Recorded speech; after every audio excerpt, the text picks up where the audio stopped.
Classes में स्वागत है। मैं BL Verma commerce related 20 MCQ question की सीरीज लेकर आया हूं, जो कि आपके लिए कॉमर्स रिलेटेड एग्ज़ाम में हेल्पफुल होंगे। तो हमारा जो फर्स्ट जो MCQ है वो रिलेटेड है अकाउंटिंग से। तो सबसे पहले फर्स्ट क्वेश्चन है, bank reconciliation statement is prepare by. जो बैंक रिकंसल्टेशन स्टेटमेंट है वो किसके द्वारा तैयार की जाती है? तो हमारे पास चार ऑप्शन है, accountant of business, manager of business, controller of business, accountant of the bank.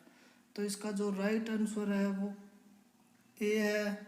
जो भी बैंक रिकंसल्टेशन स्टेटमेंट है वो किसी भी बिजनेस के अकाउंटेंट के द्वारा तैयार किए जाते हैं। नेक्स्ट है second number question, debit note is the basis of recording a transaction in which of the following journal. Debit note है उसकी जो रिकॉर्डिंग ट्रांजेक्शन है वो कहाँ पे की जाती है, कौन सी जर्नल में की जाएगी? Journal, cash journal, purchase return journals. तो इसका जो राइट आंसर है वो डी, परचेज रिटर्न जर्नल हो जाएगा। क्वेश्चन नंबर थर्ड है, which of the following financial statement show the financial position of a business at a specified date. कौन सा फाइनेंशियल स्टेटमेंट है वो फाइनेंशियल पोजीशन को शो करेगा एक बिजनेस की स्पेसिफाइड डेट को? तो हमारे पास ऑप्शन है balance sheet, income statement, cash flow statement, statement of change in equity. तो इसका जो राइट आंसर है वो है बैलेंस शीट। जो बैलेंस शीट है वो ही एक बिजनेस की फाइनेंशियल पोजीशन को स्पेसिफाइड डेट को शो करेगा। तो नेक्स्ट हमारा क्वेश्चन है क्वेश्चन नंबर 4। क्वेश्चन नंबर 4 में है, dismantling and demonetisation charge is. Dismantling demonetisation charge है वो किससे रिलेटेड है? डेफर्ड रिवेन्यू एक्सपेंडिचर से रिलेटेड है, या कैपिटल एक्सपेंडिचर से है, या रिवेन्यू एक्सपेंडिचर से, या none of the above.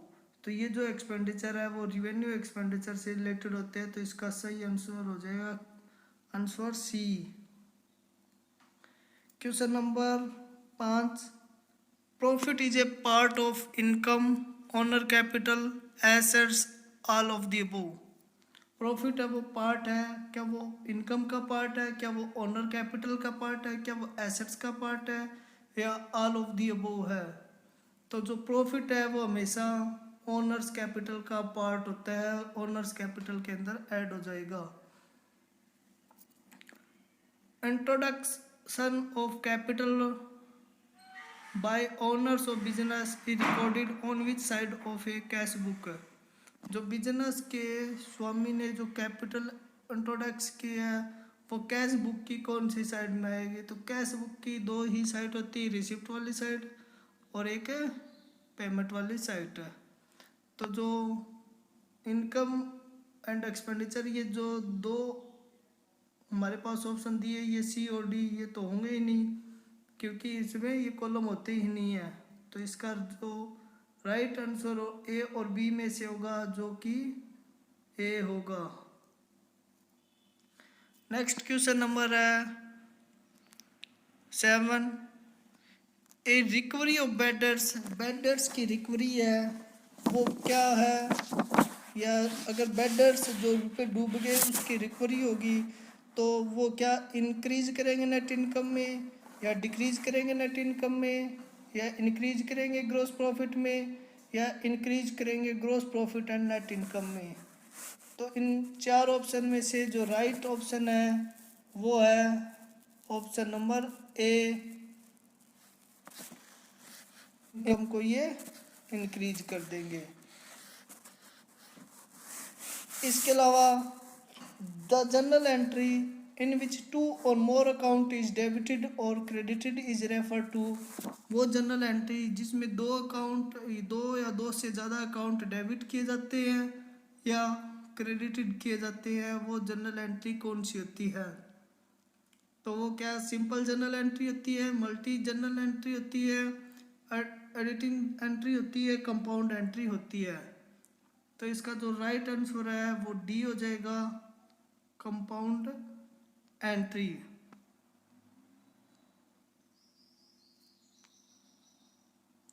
Next हमारे question number 9, which of the follow is the normal balance of A rent expense account. सामान्यतः रेंट एक्सपेंस अकाउंट का कौन सा बैलेंस होता है। तो जो भी एक्सपेंस अकाउंट होते हैं उनके हमेशा डेबिट बैलेंस होते हैं, जो इनकम अकाउंट होते हैं उनके हमेशा क्रेडिट बैलेंस होते हैं, जो एक्सपेंस अकाउंट है उनके डेबिट बैलेंस होते हैं। तो ये जो रेंट एक्सपेंस अकाउंट है तो ये कौन सा बैलेंस शो करेगा, ये डेबिट बैलेंस शो करेगा।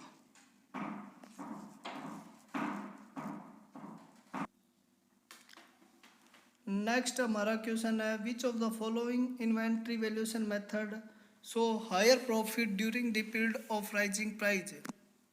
इनमें से कौन सा इन्वेंट्री वैल्यूएशन मेथड है वो हायर प्रॉफिट शो करेगा जब कीमतें बढ़ रही होती है। तो ये हमारे पास 4 ऑप्शन दिए, ये चारों ही इन्वेंट्री वैल्यूएशन के मेथड है। FIFO method, first in first out, LIFO, last in first out, weighted average cost method and simple average cost method. तो इसमें जो राइट आंसर होगा वो FIFO होगा, फर्स्ट इन फर्स्ट आउट वाला।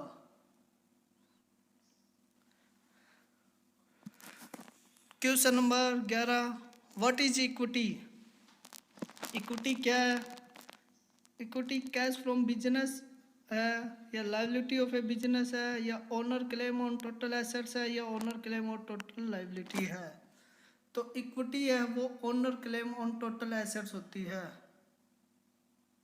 इसका जो राइट आंसर हो जाएगा वो सी हो जाएगा, owner claim on total assets है। Which one of the follow accounting equation is correct. इनमें से कौन सी अकाउंटिंग इक्वेशन करेक्ट है। तो जो अकाउंटिंग इक्वेशन हमें पता है, कैपिटल इज इक्वल टू होती है एसेट्स माइनस लायबिलिटी। तो जो एसेट्स है वो इज इक्वल टू हो जाएगी कैपिटल प्लस लायबिलिटी। तो कैपिटल प्लस लायबिलिटी में केवल ऑप्शन बी ही है, तो इसका जो राइट आंसर है वो ऑप्शन बी हो जाएगा।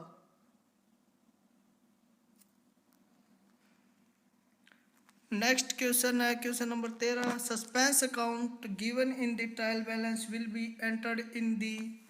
अगर सस्पेंस अकाउंट का बैलेंस ट्रायल बैलेंस में दिया है तो वो कहाँ पे शो किया जाएगा।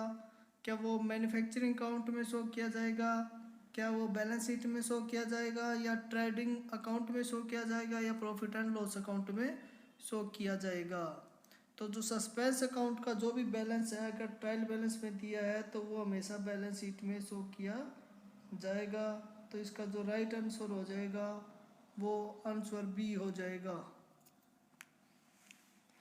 नेक्स्ट है,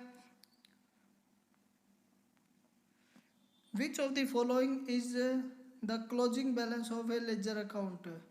लेजर अकाउंट का जो क्लोजिंग बैलेंस शो करना है तो वो किस से शो करेंगे, बैलेंस CD लिख के, या बैलेंस BD लिख के, या बैलेंस ED लिख के, या बैलेंस FC लिख के। तो जो क्लोजिंग बैलेंस है किसी भी लेजर का उसे बैलेंस CD लिख के क्लोज करते हैं, तो इसका राइट आंसर ए हो जाएगा। इसके अलावा क्वेश्चन नंबर 15 है, net realisation value of inventory is the expected selling price or market value price less. मतलब नेट रियलाइजेशन वैल्यू अगर इन्वेंट्री की निकालनी है तो सेलिंग प्राइस या मार्केट प्राइस में से क्या लेस किया जाएगा। तो सेलिंग प्राइस में से माइनस हो जाएगा कॉस्ट ऑफ स्टॉक। इसका जो राइट आंसर है वो सी हो जाएगा। Next question number 16, if debit balance is equal to credit balance trial balance show और चेक दी। यहाँ पे फिल इन द बैलेंस है, दी के बाद and it does not indicate that no error were made during recording and posting. अगर debit balance और credit balance दोनों इक्वल है और वो शो करते हैं तो या चेक करे जाएंगे तो ये इंडिकेट नहीं करेंगे कि कोई एरर है। तो इसमें जो राइट आंसर है वो अर्थमेटिकल एक्यूरेंसी हो जाएगी, ऑप्शन नंबर ए। एक company purchase a vehicle of rupees, एक कंपनी ने 6,000 रुपये का व्हीकल परचेज किया है और ये 5 साल के लिए यूज किया जाएगा और 5 साल बाद में इसकी रेजिडेंस वैल्यू है वो 1,000 रुपये रह जाएगी। What is the annual amount of depreciation using strict line method of depreciation, कि एक कंपनी ने 6,000 का व्हीकल लिया और 1,000 रुपये एंडिंग में रह जाएगी, तो जो वैल्यू एंडिंग है वो 1,000 है, डिवाइड कर देंगे नंबर ऑफ ईयर से तो वो 5 है, तो इसका जो राइट आंसर आ जाएगा वो ए आ जाएगा 1,000 रुपये। The account that record expense gain and loss is, जिस अकाउंट में expense gain and losses record किए जाते हैं वो नॉमिनल अकाउंट होता है। पर्सनल अकाउंट एसेट से रिलेटेड होगा, सॉरी पर्सन से रिलेटेड होगा, रियल अकाउंट एसेट से रिलेटेड होगा, नॉमिनल अकाउंट है वो एक्सपेंस गेन एंड लॉसेज से रिलेटेड होगा। नेक्स्ट क्वेश्चन नंबर 19 है real account record. Real account में क्या रिकॉर्ड किया जाता है? डीलिंग विद क्रेडिटर और debtors, dealing in commodity, gain and loss and all of the above. जैसा कि मैंने बताया था कि रियल अकाउंट है वो एसेट से रिलेटेड है या स्टॉक से रिलेटेड है, तो इसमें जो राइट आंसर होगा वो डीलिंग इन कमोडिटी हो जाएगा, क्योंकि रियल अकाउंट कमोडिटी या स्टॉक से रिलेटेड है या जो एसेट्स है उससे रिलेटेड है, तो इसमें कमोडिटी ही हमारी एक एसेट्स है, तो इसमें डीलिंग इन कमोडिटी हो जाएगा। विच of the follow can not be distribute among the share holder, share holder के बीच क्या डिस्ट्रीब्यूट नहीं किया जाता? Capital reserve, general reserve, revolution reserve या ऑल ऑफ दी अबव। तो जो शेयर होल्डर के बीच है वो जनरल रिजर्व डिस्ट्रीब्यूट नहीं किया जाता। थैंक यू दोस्तों। तो ये हमारे 20 MCQ अकाउंटिंग क्वेश्चन थे।